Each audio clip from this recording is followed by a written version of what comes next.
The Spinaway is a grade one for 2-year-olds, run at 7 furlongs, and it's the 11th race on the Saturday card at the Spa. And these are always really fun races because the unpredictability of the 2-year-olds governs it. We've got Quiet Side as a 3-1 favorite, who was pretty impressive in her maiden debut. We've got a lot of them who won on the front end fairly impressively. Tis Purple, Bellicose, Pondering. There's a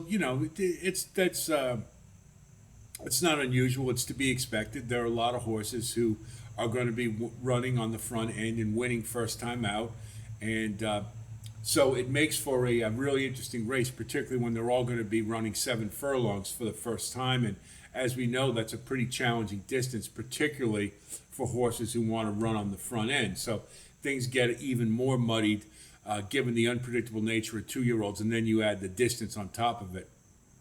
When I look at this field, obviously we've got a lot of horses who like to run on the front end because that's the way they won their debut or their second start. Of those, I landed on Tis Purple. I couldn't get past that maiden effort I saw for Jose Delgado, who's having a nice meet with a small sample size. She got to the lead and just wouldn't let it go. She was pressed by Will Not Be Swayed all the way around the track and started pulling away late and was handridden as well. And it was just a really impressive effort to me when you consider the other horses on the front end, Slang, Pondering, and Bellicose. I don't think their efforts were, they didn't run against maybe quite as good a field. And they just weren't as impressive to me. I can't explain it any other way. The race ratings for them did not come back as high as they did for Tis Purple. So that certainly makes a difference for me. Slang, it was a horse I really liked going into the Schuylerville, and then, of course, had to pull up and apparently didn't like kickback. That was a big part of it. So while I'd really like to include Slang in this mix at 15-1, I'm just a little reticent that that there may be some problems again, because that's more a horse maturing than it is anything physical. So Slang is kind of a wild card to me in this race, but I'm going to leave off for now and let's see what happens. But Tis Purple to me showed grit, was starting to pull away, and she's by Tis Now. Tis the Law rather. Tis the Law loved 7 furlongs. And that really puts me over the top. At 12-1, you're getting outstanding value. And these are the kind of races that when they're not as fully defined as they are like last year where we had Bright Work and Ways and Means, I think you want to try to get some value. Tis Purple is the inside speed. All the other speed, I think with the exception of maybe Reliable Source, who I don't think is fast enough, are all to her outside. So tactically, she's going to get good position, should be able to save ground.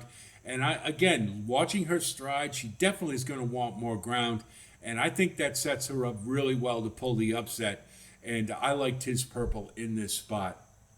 We look at some of the others. Salted was very unlucky in the last race, had a really bad break, almost fell on her face, yet was able to rally and couldn't quite get to Immersive, but what a rally it was. I mean, she came from way out of the clouds to get up for second, and watching her finish, this horse clearly has some talent and can run a lot faster given a good break. Mark Cassie's had an outstanding meet, and I think Salted is, I don't think it's going to be a surprise to many people, but I think Salted's going to run a lot better here. If you can get anything near 8-1, represents some really nice value, should be a factor in this race. The Queen's MG is the Rodney Dangerfield of the group. And what does this horse have to do to get some respect? She won the Schuylerville on opening day at 44-1, came right back and won the Adirondack for fun. And she has the chance to sweep all the 2-year-old filly stakes races at Saratoga, and yet she's not even the favorite here. She's 7-2. This horse had 2 races in a row that were favoring to closers, so horses coming from off the pace.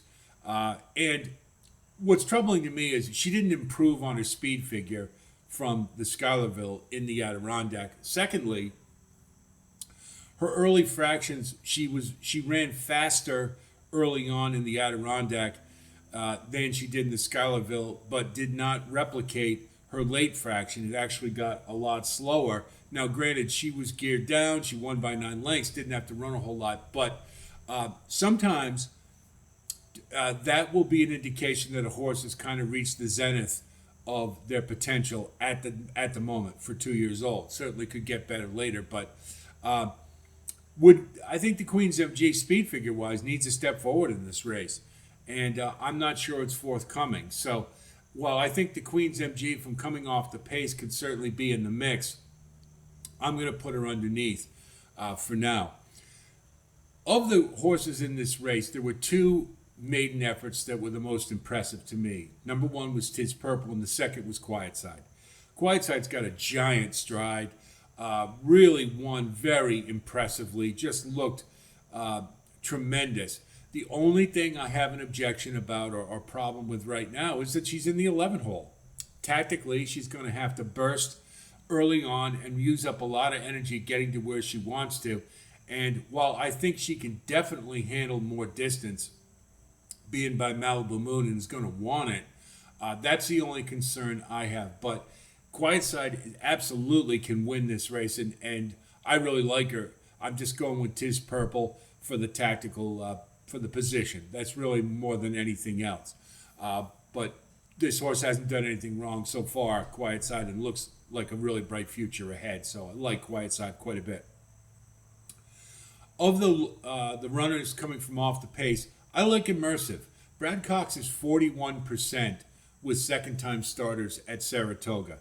Immersive had a workmanlike effort beating or holding off Salted in the last race. And it didn't come back as that great a race, and it wasn't necessarily that great an effort, and certainly Immersive's going to have to get faster. But as we know with 2-year-olds, they can quite often improve markedly in their second start. And being trained by Brad Cox, I think that's a pretty good indication that this horse has more to offer. Coming from off the pace in that grinding style that she has, the kind of a workmanlike effort, that might be enough here, particularly if we get more pace than I'm anticipating on the front end. So Immersive, to me, represents a horse that you're going to get some pretty good value at 6-1. I'd like it to be a little better than that, to be honest. I don't think she necessarily rated being the 4th choice here, but I think this is a horse definitely slated to improve. So if we look at our wagering strategy, again, I'm going to go for value. Tiz Purple impressed me quite a bit, so I'm going to go with Tiz Purple to win. Then we're going to do a 4-11 cold exacta because I do like Quiet Side as well. Then we'll box the 2 of them. Then we'll do a straight exacta with 4 on top with 1, 6, and 8. Then for our trifecta, we're going to go 4-11, 4-11 with 1, 6, 8. Then we're going to go 4-11 with 1, 6, 8 with 4-11. And then we'll do a straight trifecta key with 4 on top with 1, 6, 8, and 11. And hopefully, if we're right on the money, we're going to get paid multiple ways. And of course, that's what we're looking for, particularly at 12-1. That would be a really nice score. Hope our analysis helps you with your own wagering strategy as always. Wish you the best of luck. It should be a really fun Saturday with Kentucky Downs, Saratoga, and Del Mar.